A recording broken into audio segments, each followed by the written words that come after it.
तो काफी दिनों के बाद, लगभग 2 महीने के बाद आज हम फिर से आए थे अपने college, CM college Darbhanga, Chandradhari Mithila महाविद्यालय, गंगाधर निकेतन दरभंगा। आज समझिए मौसम भी काफी अच्छा था, वातावरण एकदम समझिए कि अनुकूल था एकदम कॉलेज आने के लिए। मेघ भी लगा था लेकिन बारिश नहीं हो रहा था, ठंडा ठंडा मौसम था।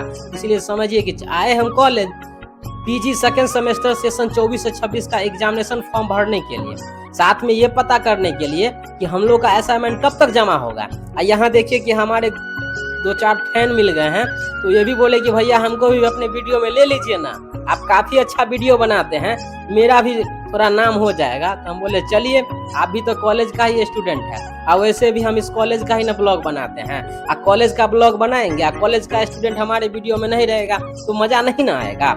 इसीलिए हम थोड़ा वीडियो वगैरह शूट कर लिए, उसके बाद थोड़ा पार्क में भी घूम लिए, उसके बाद हम गए थोड़ा हिस्ट्री डिपार्टमेंट में। तो पता चला कि 15 से 17 जुलाई के बीच आप असाइनमेंट जमा कर सकते हैं। उसके बाद थोड़ा घूमने फिरने लगे और हम आपको बता दें कि बीते दिन यह कॉलेज काफ़ी चर्चा में रहा था। आपको तो पता ही होगा, इसी कॉलेज के एक मोनिका जी हैं जो विवाह कर लिए, और तो काफ़ी ये कॉलेज ट्रेंडिंग में भी रहा और इस कॉलेज की जो स्टूडेंट थी मोनिका वो भी ट्रेंडिंग में रहा। इसीलिए हम वहाँ आए कि चलिए देखते हैं थोड़ा कॉलेज में जाके।